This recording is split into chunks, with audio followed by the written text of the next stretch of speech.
Saksi ini nangis di sidang Habib Rizik Syihab. Saya bingung harus bersyukur atau istighfar. Saya Ketua Hilal Merah Indonesia khusus menangani kemanusiaan, anak organisasi Front Pembela Islam. Hilal Merah Indonesia. Iya. Sekarang apakah organisasi masih itu ada? Masih ada? Karena sifatnya kemanusiaan dan itu permintaan terus dari khususnya Imam, termasuk yang terakhir kasus di NTT musibah, beliau selalu menekankan untuk selalu bantu, kita beri bantuan. Jadi kemanusiaan yang kita tangani seperti gempa, banjir, dan lain sebagainya, termasuk penanganan COVID. Walaupun beliau dulu ada di Mekah, beliau pantau apa yang kita lakukan untuk penanganan COVID. Nah, kebenaran kami dari Hilal Merah Indonesia banyak membantu rumah sakit dalam penanganan COVID. Seperti misalnya kita membuat aerosol box, kita bagikan di mungkin kurang lebih ya, ratusan rumah sakit. Baik Jakarta, Kerawang, Bekasi, Bandung, sampai ke Jambi. Aerosol box itu, Pak Hakim yang mulia, alat kita contoh dari Korea. Jadi kalau seorang dokter ingin memasukkan alat ventilator ke mulut biar tidak berhubungan langsung, jadi masuknya dari samping, atasnya ketutup. Nah, kita contoh, kita bikin. Itu yang pertama. Terus kita bikin juga box swab. Itu kita bagikan ke beberapa rumah sakit. Kalau itu kurang lebih mungkin puluhan. Terus kalau box swab itu jadi kalau orang swab tidak berhadapan langsung, yang mulia. Jadi dia ada boxnya di dalam ruangan. Itu juga kita nyontoh dari Korea. Jadi orang itu nge-swab, orang yang akan di-swab itu tidak berhadapan, jadi masuk di ruangan. Kurang lebih seperti itu. Terus kita bikin box persalinan. Itu kita bagi juga puluhan. Total dari semua itu hampir ratusan lah, seingat saya kurang lebih. Kalau box persalinan itu jadi kalau seseorang itu harus bersalin, maaf seandainya orang itu terkena positif, jadi wanita itu ditutup sampai sini. Jadi atasnya dia tidak bersentuhan dengan si dokter. Jadi lebih kepada khusus penjagaan para dokter.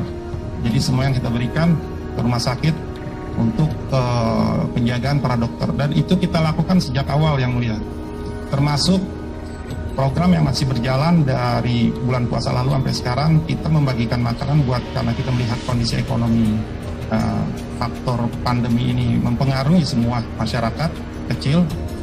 Kita bikin makanan buat mereka semua, termasuk makan buat sahur para tim medis, kita kirim ke rumah sakit Polri setiap sahur.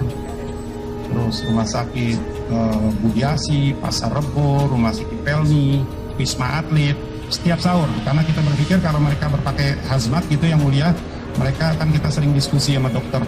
Kalau mereka pakai hazmat begitu kan mereka nggak bisa langsung buka, nggak harus keluar cari makanan. Nah, kita siapin menu makanan. Itu hampir sebulan penuh. Dan sampai saat ini masih berjalan itu program. Termasuk kita membagikan masker, yang mulia, ke rumah sakit. Jadi waktu itu kita punya stok masker. Waktu Kalimantan Selatan kebakaran, kita beli masker banyak, kita kirim permintaan mereka. Nah, itu ada stok masker, termasuk N95 yang ketika itu harganya juta-jutaan, kita bagi cuma-cuma ke rumah sakit. Terus juga kita memberikan yang kita yakini itu buat imun tubuh, kayak madu, buat para dokter, dan lain sebagainya. Terus baju hazmat kita bikin ribuan. Terus pembagian masker dan tutup muka kita bikin ribuan, kurang lebih seperti itu, yang mulia. Jadi saya megang lembaga kemanusiaan khusus menangani hal-hal seperti itu. Kalau untuk COVID seperti itu, di luar itu ya termasuk kebakaran, banjir, orang yang sakit tidak punya BPJS. Karena maaf, kalau hal-hal seperti itu, saya bicara apa adanya sesuai sumpah yang tadi Pak yang mulia minta. Beliau Habib Rizik selalu menekankan hal itu.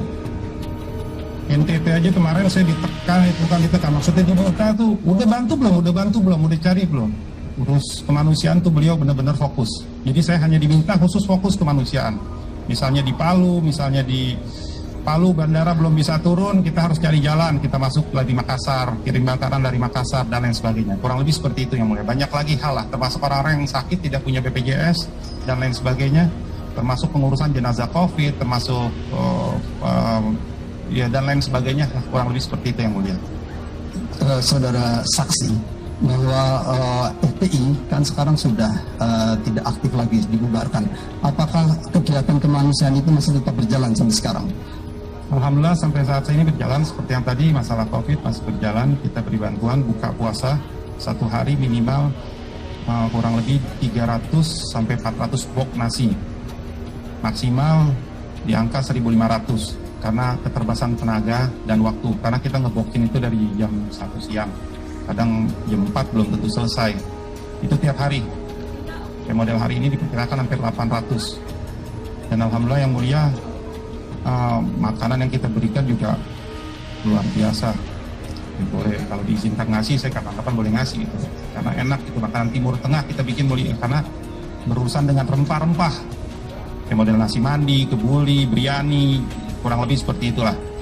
Terus pembangunan rumah misalnya, kebakaran yang terjadi di Indramayu, ada rumah keluarga, satu keluarga kebakar, anaknya sama istrinya.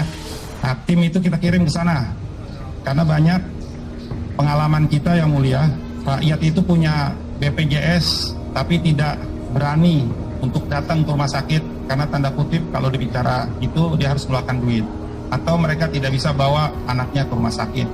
Nah, itu kita kirim anak-anak ke sana, bawa kawal dan lain sebagainya. Kalau mereka tidak punya BPJS, kita harus bayarin cari dananya. Nah, rumahnya kita rapikan, kita bangun. Hal-hal seperti itu sampai saat ini berjalan, termasuk di Sumut, rumah saudara kita dari kalangan Kristiani udah kita bangun kemarin sebelum Natal, mereka udah terima. Nah, sekarang ada dari sarang Muslim janda anak 5 kita bangun. Targetnya sebelum Idul Fitri mereka udah jadi. Nah, termasuk sekarang akan pembagian yang udah berjalan ini, pembagian kaki palsu. Itu juga program kita. Kita kirim sampai beberapa daerah tergantung permintaan. Kurang lebih seperti itu. Dan hampir semua kegiatan apa yang mereka minta selama kita bisa, kita lakukan. Dan kita kerjasama dengan siapapun, baik TNI, Polri, dan lain sebagainya. Anak-anak yang di lapangan ya. Kurang lebih seperti itu.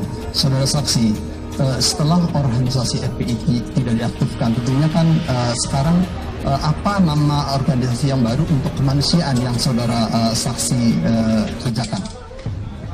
Karena mereka kenalnya Hilmi, ya kita tetap aja paling lambang dan lain sebagainya. Kita rubah Hilang Merah Indonesia Ayah, paling kita tambah Indonesia Indah atau apalah. Prinsipnya tidak itu, prinsipnya saya pengen banyak orang yang butuh dibantu dan harus kita bantu, itu aja.